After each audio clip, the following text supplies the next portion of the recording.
right, welcome back to the Spoken Truth podcast. Now let's get into this Indiana Pacers New York Knicks series. And just to start off, these two games have been very, very interesting. Um, a lot of officiating questions, um, especially for the Indiana Pacers side, who has submitted 78 situations That's a where lot. they have questioned. That's a lot that they have questioned, the officiating this series so far. Um, Chaz, despite the officiating, we could go back and look at game two and the situation, especially game one with the officiating. But despite that, I don't want this to be a bashing ref session, officiating session, because that's not what we're here for. What what are the Knicks other than Jalen Brunson just completely, going off? I don't understand the personnel that they have guarding him so far in this series is not working. They're not doubling him nearly as enough as they need to.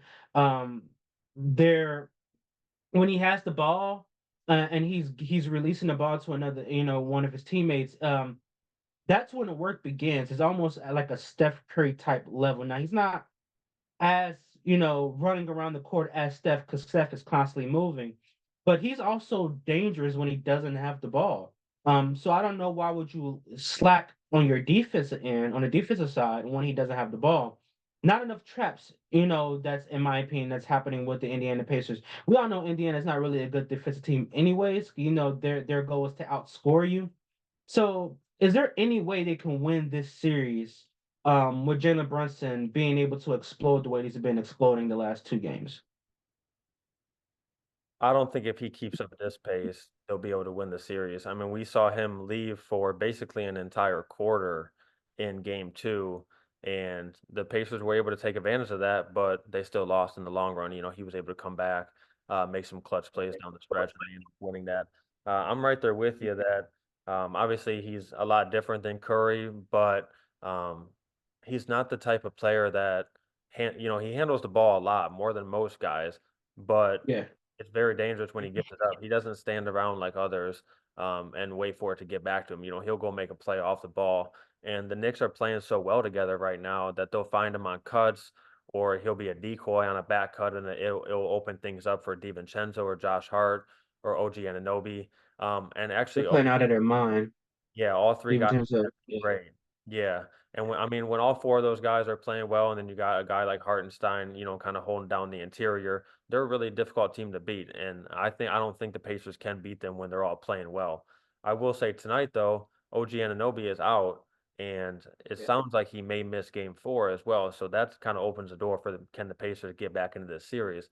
I think Indiana Mm. has a pretty good shot to make this a long series, partly because of OG, and then also we see that offense play a lot better at home.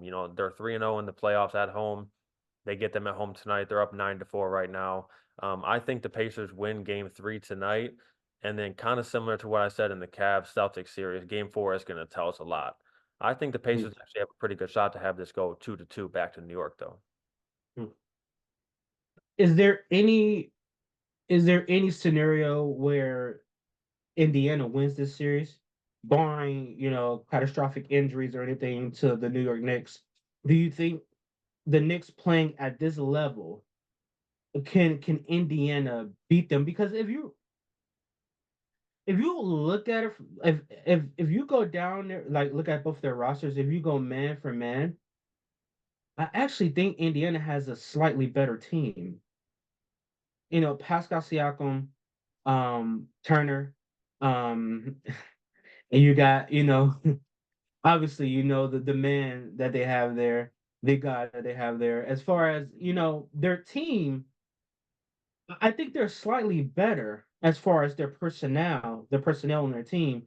When I look at their roster from top to bottom, from 1 through 15, 1 through 12, how many men that they have on their roster. Um, but I think the New York Knicks have more poise.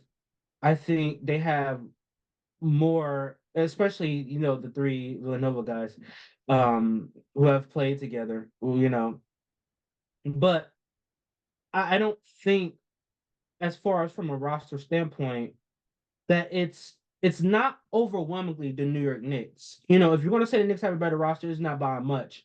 But if I'm going personnel, like person to from person to person, I actually think Indiana may have a slightly better roster than the Knicks right now. But I think the Knicks are just playing with more poise.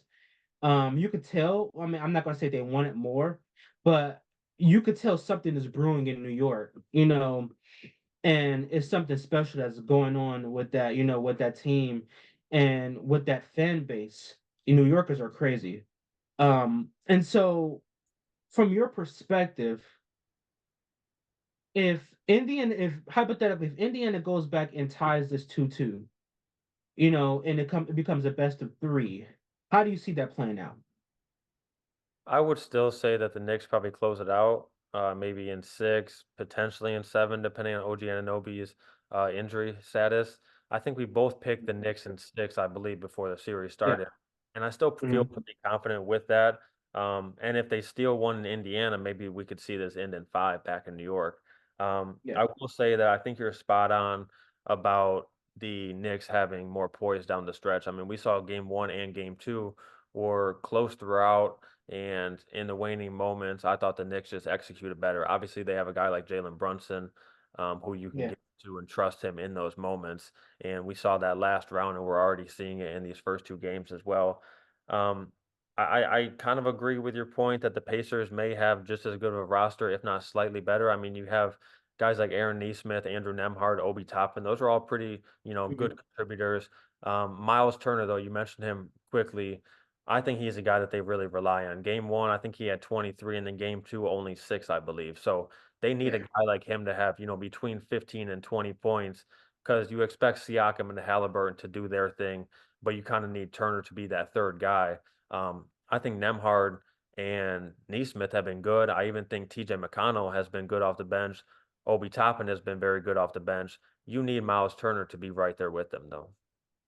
If you take if you look at their three best players, so you just named them, Turner, Siakam, Halliburton. Yeah. And then you look at the Knicks' three best players. You obviously have Jalen Brunson. Um, I would say and OG. then it gets interesting. You see what I'm saying? It gets interesting because you don't really know who's there. I mean, you would say Randall if he was there, obviously, of Right. course. Um, but OG and Anobi, and then you would say maybe I don't Probably know. it's It, probably DiVincenzo or Hart, and any given night, it it, could be either guy, I think. it could be either guy. Yeah, And that's the thing is that the best the Pacers have the best three when it comes to obviously Jalen Brunson the best player on the floor. yeah. But when it comes to who has the next four or five better players, it's the Pacers. I think And you're so right, but I will say that those guys aren't as consistent. I mean, yeah, DiVincenzo and Hart, they might not be as good as a guy like Turner, but they're gonna bring it every single night. Josh Hart is yeah, gonna give you at least 10 points and 10 rebounds. DiVincenzo is gonna spread the floor. Even if his three isn't hitting as much as it normally does, yeah, he's still gonna space the floor. You can't always trust the guys on the Pacers, and I think we've kind of seen that. They might play well for a half, but then not as well down the stretch, or they might get off to a quick start and then not really show up for the next couple quarters. And I think that's yeah. kind of, this is also a team that's making their first playoff appearance, so we're kind of expecting this. Um, but I just think that consistency, and that's one of the reasons I think we both picked the Knicks to win this series in the first place. Yeah. Absolutely. Oh, real quick before we move on to the Western Conference, based on how the Celtics are looking right now, should they be favored to come out of the Eastern Conference over the Knicks? Yeah, I definitely would still have them favored, but I'm not as confident as I was when the season or when the playoffs started. What about you? I would favor the Knicks Really? in that series if What it what do got you to think that they have point. the advantage over the Celtics in? I think because Porzingis is a big miss if he's not back in time. Yeah. The timetable for that injury is so significant for the Celtics that if he is not healthy and they get to the Eastern Conference Finals, I'm assuming that they will be meeting in the Eastern Conference Finals, I believe. Um, if he's not back for the Eastern Conference Finals, I could see the Knicks winning that series. Yeah, And based on how Jason Tatum has looked throughout the entirety of this postseason, and based on up and down flow, the up and down inconsistency of the entire roster, and with them losing, how they've lost in the last, two series, was series they won the last series. That can happen with New York, but I also think New York has a realistic shot at winning that series if Porzingis can't play it. If Tatum consistently plays the way he's playing now, I can see a scenario where the Knicks go to the NBA Finals. yeah. I don't know if I would say it's likely, but I think it's a real Mhm. possibility. I mean, especially if OG Anunoby comes back and you have a guy like him and Josh Hart to defend Yeah, Jaylen Brown and Jason Tatum, like, those are 2 pretty good guys to fill in those, slots on the wing, and, obviously, I'm not gonna like, I think I said it last week that I'm gonna stop putting a ceiling on Jalen Brunson, like, he's shown that no matter what you have expectations-wise for him, he can burst through that, so if he leads this team to a finals run, at this point, I'm not gonna be surprised. absolutely. All right, guys, we're wrapping up the Eastern Conference. Coming up, we're going to dive into the OKC Thunder and the Dallas Mavericks.